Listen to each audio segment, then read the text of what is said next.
recording. Woohoo! Here we go. Hello, everybody. Hi, Miss Waterman. You're so funny. All right. Here we go. We're talking about each distinct phase. You have to understand the distinct phase so that you can understand how the phase turns into one another. Do you guys remember the lab from yesterday? What did we do yesterday? We saw water boil it, ice turn into liquid, which then after that turn into a gas. Exactly. And we measured the temperature. You are exactly for right. 30 seconds. So yesterday I was able to demonstrate that each of these forms can change into each other. All right, so let's start with the solid, because that's what we started with the lab. All right, solid, the particles. Whoa, whoa, whoa. Pen, drawing mode, on, particles. I don't want yellow, I want black. All right, particles. A solid, where are the particles? Are they close together or are they far apart? Together. Exactly. Okay, so No way. we are taking a video. We are live, ladies and gentlemen. What's up? What's up? You have this on your notes, right? Where the camera at? The camera's right here, except for that it's taking a video of our notes, so that the day before the test, you can re-watch this video. Okay, so you'll notice that these particles are rigid. They stay in the same spot. That's why your desk doesn't change form, because the particles that are within your desk are not moving very much. They are a little bit more rigid, and they're close together, okay? They got heated up. Exactly. How can I get these particles to not be so rigid? I want to spread those particles out a little bit. How could I do that? I could add a little bit of heat. Heat is also called kinetic energy. So if the kinetic energy of these little particles went higher, what would happen to each little dot? It would start to do what? It would start to spread out. Okay, so imagine each little dot getting its space a little bit more, and now we've increased the kinetic energy, and the particles are able to spread a little bit. Okay, so the difference between a solid is very little movement, a little bit more rigid, whereas a liquid, the particles within the liquid can move around a little bit more. Agreed? So, All right. How can I get this liquid to spread out even more? What could I do to this liquid? Heat it up. You're right. And another word for heating it up means increase the kinetic energy. All right. So take this little particle and heat it up a little bit more. Have the kinetic energy a little bit more. Now what's happening to each particle? They're really spread out, okay? So we saw all three phases of matter yesterday in our little lab. We saw the particles within the water move from a more rigid solid into a little bit more fluid liquid, finally into a very high energy gas. Agreed? All right, so here we go. Solids, liquids, and gases. The shape. Does a solid have a definite shape? yes. Does a liquid have a definite shape? No. No, because now they're spreading out a little bit more. Does a gas have a definite shape? No. No. Okay, a gas is actually just going to fill up the whole container. So make sure you make these gas particles bounce off the wall a little bit. All right, volume. Can you take the volume of a solid? Yeah. Yes, you can drop it in a cup of water, and the water will go up. That's the exact volume of that solid. Can you take the volume of a liquid? Yes, you can put it in a graduated cylinder. Whatever the number is, that's the volume. But can you put gas into a graduated cylinder and take its volume? No, because those particles are flying out. So no. Particle spacing. Which ones are really close together and which ones are far spread up? Solids are close. Liquids are a little bit more fluid. And then finally, the particle spacing of a gas is a very wet space.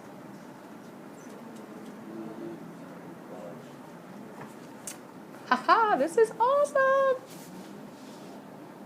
All right, I already told you about the next one. What does kinetic energy mean? How much it wets? You could write temperature. Sure, that's fine. Ooh. You can write temperature, that's fine. Which one has the lowest temperature and the lowest kinetic energy? Okay, so think about ice. Which one is the really cold one? That's going to be the solid form. All right. What's the kinetic energy of a gas? Very what? High. We don't really describe the kinetic energy of a liquid. I mean, I guess you can call it medium or whatever word you would like to use. Density. Think about density. What does density mean? Whether something will what or what? Sink or float. So which one of these things are probably going to sink or float? Solids. Okay, do you think a solid has a high density? Yes. Normally the density is pretty high in a solid. Whereas, do you think gases are very heavy? No. Are we good so far? All right, the last word is something new. What does compressible mean?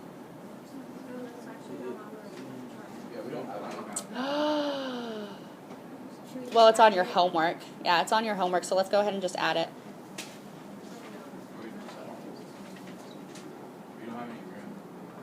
You can just put it just underneath. Just, I don't know, in that corner. Or over there on the side.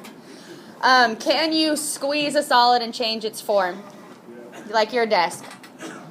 Okay? No. Can you squeeze your desk and change its form? No. Solids are not compressible. What? Oh, like Play-Doh? Yeah. I'll go with that. Liquid is also basically not compressible. The more pressure you put on a liquid, it just changes phase. We'll get into that in a little while. But have you ever heard of a compressed gas or an aerosol tank? All right. Like your hairspray. If you have an aerosol, it's because the gas is compressed into that can, and as soon as you push the lever, the gas comes flying out. So is a gas compressible? Can I squeeze this together? No. Yes. Okay. If you think about the pictures, all of this makes sense. Agreed? All right. Awesome. Okay. I believe you guys have solid written right here.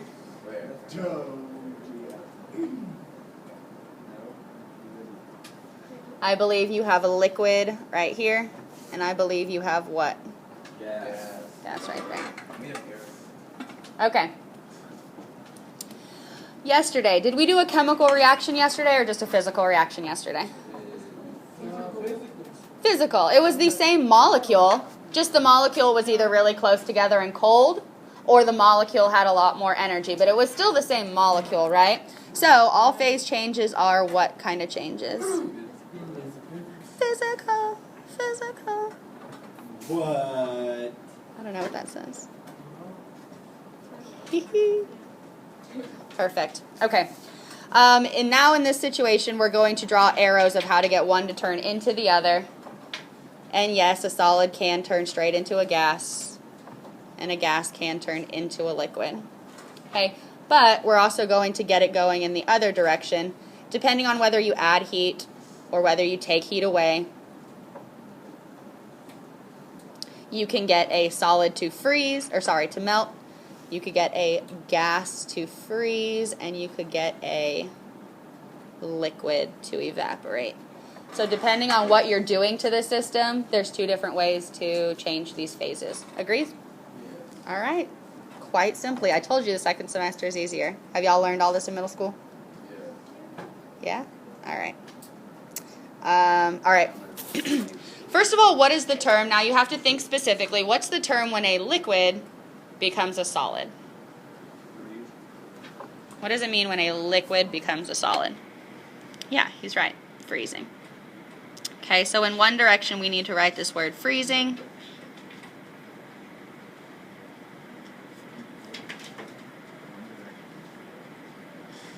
Now make sure your arrows are aligned, that that arrow is freezing. Okay, what's the opposite of freezing? What happens when a solid becomes a liquid?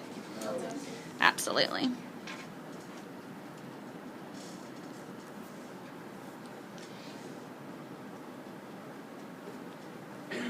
Okay. This is also common sense. What's it called when a liquid turns into a gas? Okay, or you might see it called vaporization, but you know what a vapor is, right?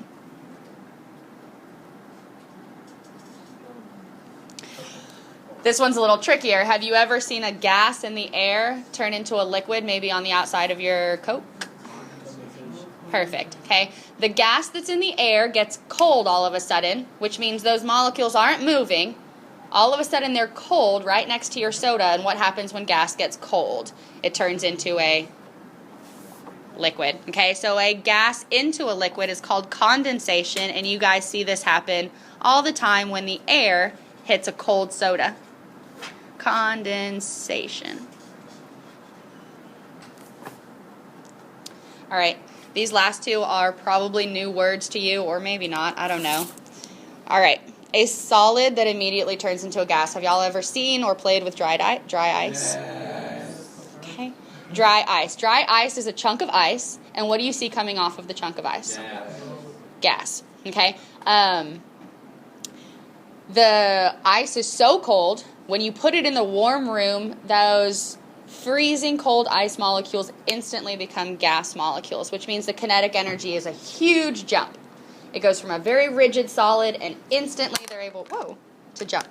All right, the term for a solid turning into a gas is called sublimation, and this is what happens when you see dry ice. Sublimation.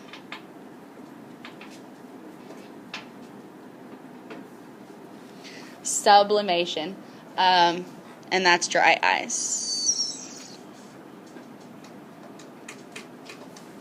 All right, there's another situation when a gas can become instantly cold, like for instance, like in Minnesota, you know how they're having that freeze right now? Which, by the way, crazy. Like they're sitting at like negative 17 degrees up there right now, snowed in their house. Ooh. Like I saw it on the news, the lady took a cup and she threw the cup into the air, and it was frost and it's snow, and it just floated away. Yep. It was awesome. She had a cup, like she was inside, she's like, this is my water, and she walked outside and she goes whoosh, and it was just like frost. One other kid shooting a water gun outside, and it just yeah, a water gun will do the same thing. It's like whoosh, and it just looks like powder floating in the air. I'm like, what? That's crazy. All right, but yeah, it turns out that the air molecule can get so cold that it instantly freezes, and that's when you get frost on the windshield of your car. The gas outside instantly freezes. So when a gas instantly freezes, it's a word called deposition. Kind of like it's depositing. Deposition. It's like depositing onto whatever it's freezing. So that's when a gas turns straight into a solid. All right. Easy enough. Those terms are the 6 phase changes. All phase changes are physical changes. This just means the molecule is either moving up or moving down. All right, so then finally the last thing that we're going to do today is we're going to fill out a graph. And this is the point of yesterday so that we could totally understand how to graphically interpret this. All right, so the first thing to understand is if you look at this graph, you see parts that are going up and you see parts that are flat. Do you remember yesterday from the lab that there was times when the temperature could raise up, and then there was times where the same temperature got read over and over and over again? Do you remember that? Yes. Okay, so it was like 0 and then 20, 30, 80, all the way up to 90, 96, and then it got to 100, and it was like 100, and then 100, and then 100, and then 100, 100. Do you remember that from yesterday? Yeah. Okay, that was the point of yesterday, is that I want to show you that there's a point right here where the liquid starts to turn into a what? What's this? Gas, okay? The liquid is going to heat up. Remember, this is temperature. So the liquid is going to heat up until it gets to its maximum point. At some point right here, it's going to begin to, what's it called when a liquid turns into a gas? Evaporate, exactly. Okay, so here we go. The temperatures are read on this side, and the energy is on this, okay? You can think of this as, whoa, get big, drawing mode. Okay, you can think of this as kinetic energy, which means the same thing as temperature, right? All right. So right here we see a flat line. What does a flat line mean? That a what is occurring? A phase change. You're exactly right. Okay? Write that down as a key note to yourself. Every flat line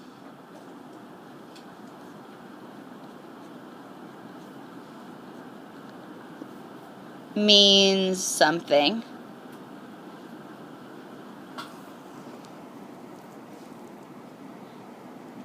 Finish that sentence. Every flat line means a what? A phase change is occurring. Exactly. Means a phase change is occurring, which means the temperature stays constant during a phase change. Oh my gosh. Phase change is occurring.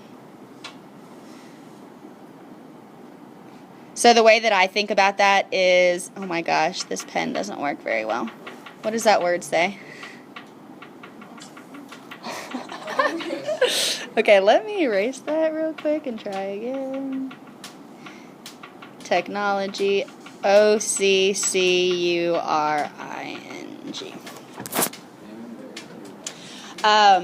Okay, so right here, as the kinetic energy gets higher, we call this evaporating or vaporizing. Evaporate. Evaporate. Okay. That's when the arrow's going in that direction because the kinetic energy is getting what, more or less?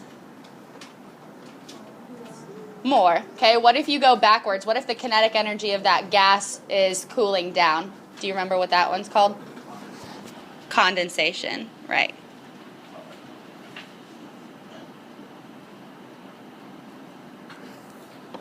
Right?